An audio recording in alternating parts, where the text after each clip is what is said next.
विमल पोलो जुबा केसरी, हर पल मनाओ केसरी त्योहार।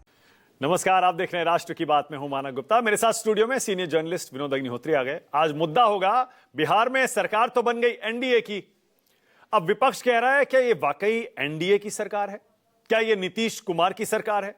क्या मुख्यमंत्री नीतीश कुमार होने के बावजूद ये सरकार एनडीए की रहेगी? क्योंकि गृह विभाग अब मुख्यमंत्री के पास तो है नहीं, वो तो सम्राट चौधरी के पास चला गया है। आरजेडी के नेता तो साफ साफ आरोप लगा रहे हैं यह सरकार बीजेपी की सरकार है, यह सरकार सम्राट चौधरी की सरकार है, सरकार जेडीयू नहीं चलाएगी, सरकार बीजेपी चलाएगी। क्या वाकई गृह विभाग का जेडीयू से बीजेपी के खाते में जाना कोई बहुत बड़ी घटना है क्या? क्या इसके पीछे, इसके अंदर कोई बहुत गहरा संदेश छिपा हुआ है क्या? अगले 6 महीने, अगले 1 साल, 2 साल बिहार में क्या होने वाला है?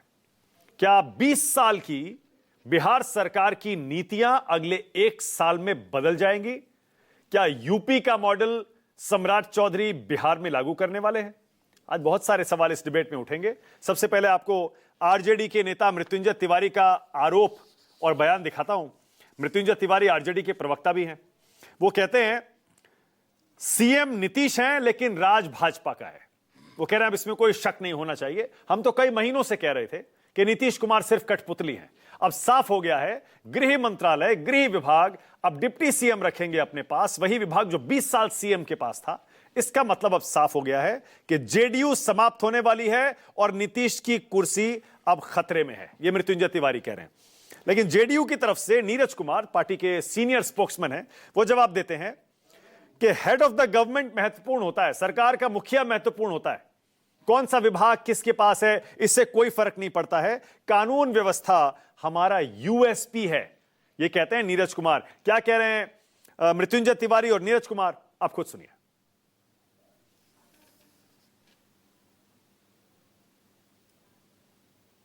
ये तो अनुमान पहले से ही लगाया जा रहा था, लगातार हम लोग बोल ही रहे थे कि ये सिर्फ आदरणीय मुख्यमंत्री नीतीश कुमार जी को कुर्सी दे दी जाएगी मुख्यमंत्री की, लेकिन राज बीजेपी चलाएगी, राज करेगी।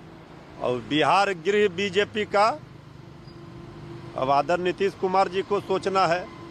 अब मुख्यमंत्री की कुर्सी भी बीजेपी बहुत जल्द लेगी, ये भी देख लीजिएगा। कौन विभाग किसके पास रहेगा, हेड ऑफ द गवर्नमेंट कौन है, यह महत्वपूर्ण होता है। आज भी लॉ एंड ऑर्डर हमारा यूएसपी है, कल भी हमारा लॉ एंड ऑर्डर यूएसपी रहेगा।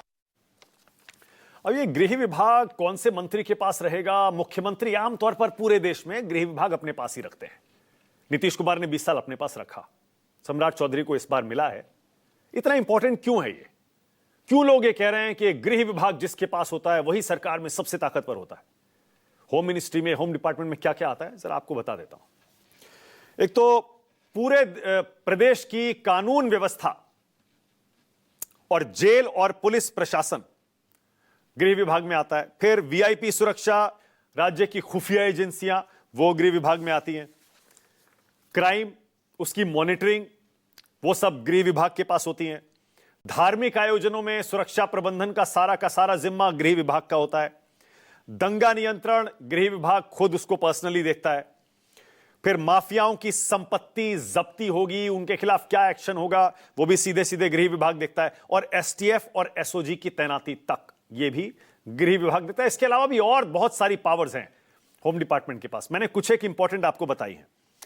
अब सम्राट चौधरी के पास जैसे ही गृह मंत्रालय आया, वो गृह मंत्री बने, उन्होंने एक्शन भी शुरू कर दिया। पहले ऊपर जरा एक्शन दिखाइए। जो इनकाउंटर हुआ है आज एक इनकाउंटर हुआ है बेगूसराय में, हत्या के आरोपी का इनकाउंटर है। कुख्यात शिवदत्त इस एनकाउंटर में घायल हुआ, पुलिस ने उसे गोली भी मारी है। अब लोग कह रहे हैं इस एनकाउंटर के बाद, ये देखिए अब बीजेपी का जो शासन करने का तरीका है, अपराधियों के खिलाफ सख्त कार्रवाई, एनकाउंटर, बुलडोजर, यह सब अब शुरू हो जाएगा। जीरो टॉलरेंस अपराधियों के प्रति बीजेपी का यह नया शासन सम्राट चौधरी का गृह मंत्रालय दिखाने वाला है। लेकिन साथ में उनके विरोधी ये भी कहते हैं कि अब प्रदेश में देखिएगा गौ रक्षकों का दंगा भी शुरू हो जाएगा। यह घटना भी आज सामने आई है और यह आई सीतामढ़ी से, जहां पर कुछ गौ रक्षकों ने हंगामा किया। ये उसकी तस्वीरें भी आपकी स्क्रीन पर है। गौ तस्करी के आरोप में गौ रक्षकों ने 2 लोगों को पकड़ा, हंगामा हुआ, पुलिस को इंटरवीन करना पड़ा और फायरिंग भी करनी पड़ी।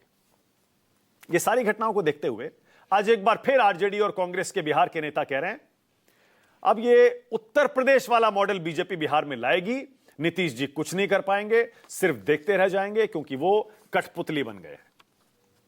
कुछ लोग ये भी कह रहे हैं, जैसा आपने सुना आरजेडी के नेता मृत्युंजय तिवारी का बयान, कि अब महाराष्ट्र मॉडल बीजेपी ने बिहार में उतारना शुरू कर दिया है क्योंकि गृह मंत्रालय इतना इंपॉर्टेंट है। अब तक नीतीश जी के पास था, मुख्यमंत्री के पास था, वो डिप्टी सीएम के पास आ गया, यानी नीतीश जी को कुर्सी से हटाने की तैयारी शुरू हो गई। इस बीच आज असदुद्दीन ओवैसी का एक बड़ा दिलचस्प बयान सामने आया, आप भी सुनिए। ओवैसी जी नीतीश जी के लिए कह रहे हैं सीमांचल को न्याय मिला तो हम नीतीश जी के साथ सहयोग करेंगे। एनडीए की सरकार के साथ असदुद्दीन ओवैसी सहयोग करने की बात कह रहे हैं। वो कहते हैं बाढ़ से सीमांचल को निजात मिलनी चाहिए, सीमांचल का पिछड़ापन दूर होना चाहिए, सभी 5 विधायकों के लिए वहां ऑफिस खोलेंगे और सशर्त हम नीतीश कुमार को समर्थन दे रहे हैं। यकीन नहीं होता है, ओवैसी जी एनडीए की सरकार को समर्थन दे रहे हैं। चलिए डिबेट शुरू करते हैं। ओवैसी को अच्छा सुन लीजिए पहले, उसके बाद डिबेट शुरू करते हैं। सुनिए ओवैसी क्या कह रहे हैं, सुनिए। पटना में जो सरकार बनी है हम उनको मुबारकबाद देते हैं और हम उनसे ये कहना चाहेंगे कि हम आपको पूरा ताउन देने के लिए तैयार है, बशर्ते कि आप सीमांचल की जनता से इंसाफ करें। हम बराबर नीतीश कुमार की सरकार को अपना ताउन देने को तैयार हैं, मगर सीमांचल से इंसाफ होना चाहिए।